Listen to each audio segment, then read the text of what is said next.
Sergio, it's amazing. Here we are in person.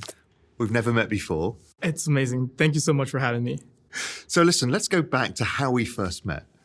So talk to me through that, because it's kind of a fun story. Your whole evolution, I think it's just a great story in the space. I've been following Real Vision for a while now. I always saw a lot of value in being able to be the fly on the wall of you having conversations with some of the smartest people out there in finance. And so I was very focused on the macro when I was working at Barclays. Spent the last 7 years of my career there. And what were you doing there? I was doing equity derivatives sales, right? Into Latin American. So ETFs, options, structured notes. And so, found it very, very valuable to get that information. And then I will write a morning note and, borrow a lot of the ideas or just kind of use that. You stole our ideas. I would not steal them, but use them as a source of inspiration. Right. So after a few years following you guys around and given COVID, the first years and the second years of Barclays didn't have a chance to really have that training, one-on-one with the people on the desk and all the programs that we had. And so I figured it'd be a good idea to kind of give them a perspective of what, the best advice, successful people have had in the market and just pass it on to them. So I said, well, I'm going to just DM Raoul and ask him, hey, would you give me 1 or 2 bullet points as to what the best advice you ever got for, being a salesperson. And so I DM'd you. I honestly did not expect a DM back. And you replied and you was like, yeah, sure. And then you said, hey, why don't I just, do an interview and I'll talk to him for an hour. And that was it was amazing. We put the event together. We hosted, I think it's 40, 50 of the analysts. And the feedback that we got was incredible. They were all over the moon. They just really, really, a lot of them, still to this day, a few of them are friends, told them I was coming to see you. They were just super happy about that. Because I used to do that when I was at Goldman. I used to be brought in to see all those. So when you reached out to me, I thought, well, I know how to do this and I know how to get them really interested and give them a focus of what to do. And it's just fun to do, right? To help people. No, I loved it. They loved it. It kind of opened my eyes to there's more outside of the walls of this bank or this market, right? You can really, especially using Twitter, using Discord, you can reach out to anybody in the world. And if you connect, then that can make a big difference. And also, it really shows that investment banks are set up over owning a set of research and ideas that they distribute to their clients. And the reality is the world's changed. The quality of information on Twitter or Real Vision or all this stuff is ridiculous. It is. And so my morning note, it started getting really ridiculous towards the end because I realized every single bank sends out the same morning note. Futures did this, Tens did that. And so I started digging deeper into the Reddit crowd and the hoodies. So I started writing about the hoodies in January of that year.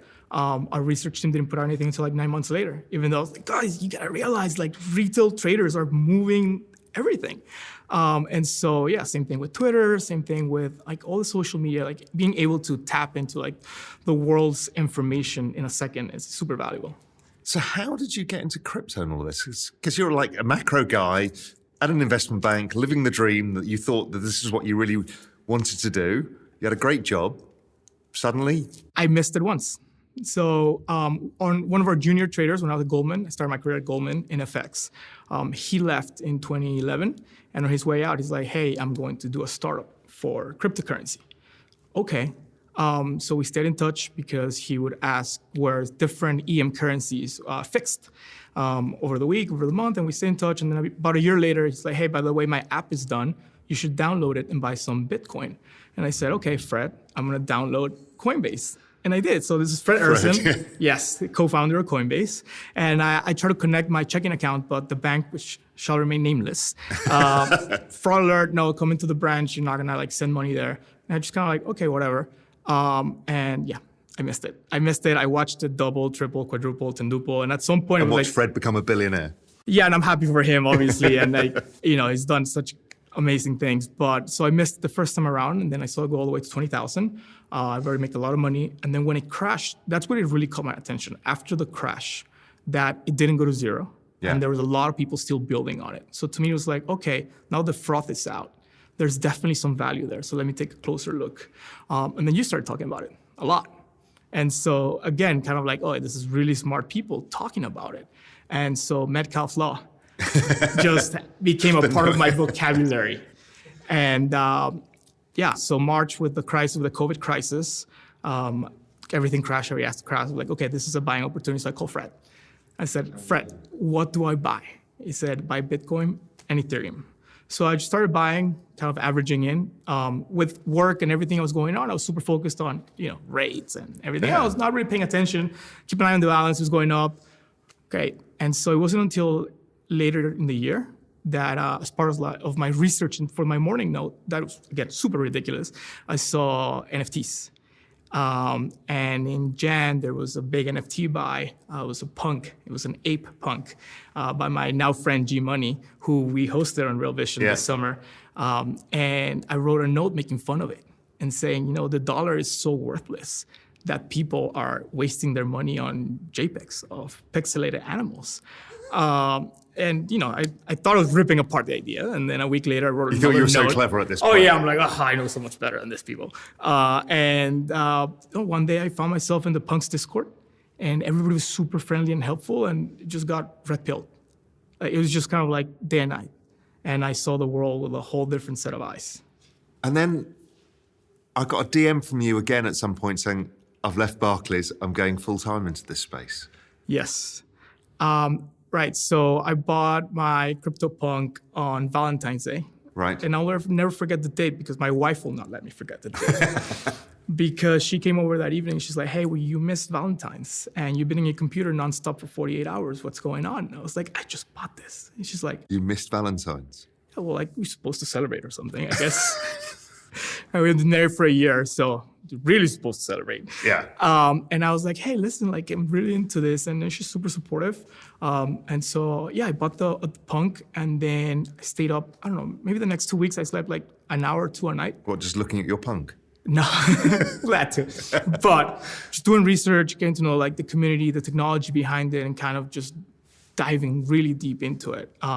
That's when I realized I couldn't stop thinking about it. I was at work just thinking about crypto. I was repeatedly told at work to stop talking about NFTs, like repeatedly. Really? Yeah. We had this internal macro chat that kind of pretty much ran because I was always like sharing tweets and breaking news and ideas and stuff like that. And I like to brand myself, and that was my brand at Barclays, like the macro chat guy. Yeah. And then I became like the crypto guy and the ETH guy. And so, I got pulled aside a few times, and they were like, hey, people are wondering, like, when do you work? Because all you do is talk about crypto.